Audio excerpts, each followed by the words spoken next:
Welcome to the end of the third week in this first module.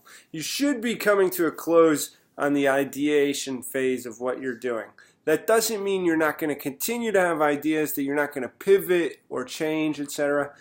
But you should be done about at least three different search routines. The first one being, oh my God, I got to do a project. What could I do? What could I do? What could I do for this class? It's real. I got to do a project. All right. So that happens, and I think it's a natural consequence of a student finding out I have to launch a venture. Sometime before or just after your first blog post, you should have also come to terms with and started to understand what kind of venture would be okay. There was back and forth with a large number of you. Those sort of things coming up on a day-to-day basis, you should have been generating ideas along the way. You know, I could do this, I could do that. When you get to this week, I told you stop, and let's look at it from a different perspective. So you also should have done a domain down approach towards idea generation and opportunity search. So that brings up a good point in that this activity that you've done the last 3 weeks is essentially an opportunity search.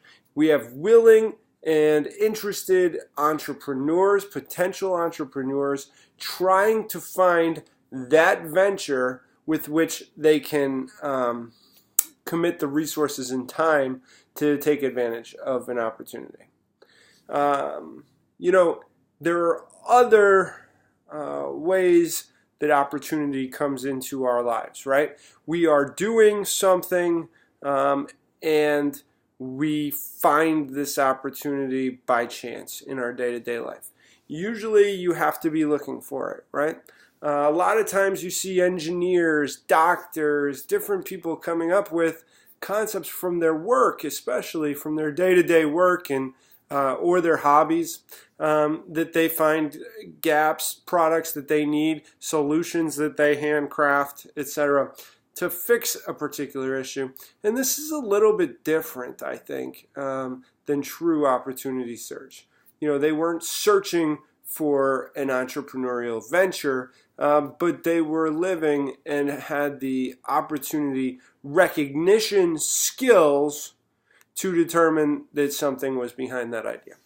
So you have opportunity search, you have opportunity recognition, and then, finally there's a concept of opportunity creation. And we're going to have a chance through the semester to build upon your ideas, especially when you start to reach out to potential customers, discussing what it is they need in this domain that you're entering into.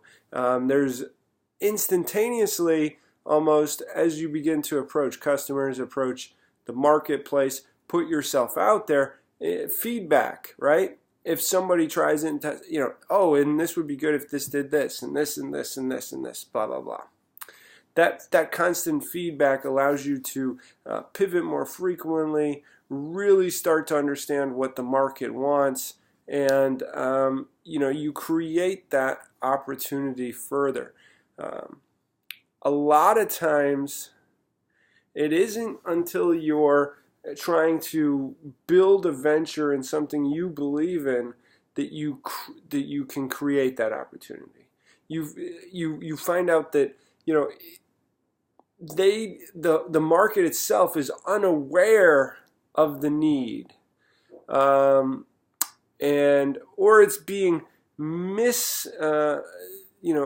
companies are missing what the market truly needs, and through that feedback process with stakeholders, you create more than just what you were thinking of on your own.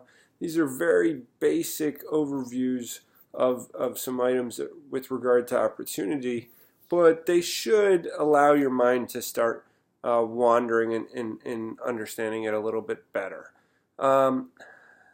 the next video is going to begin the process of what to do, now that we've started to generate some ideas.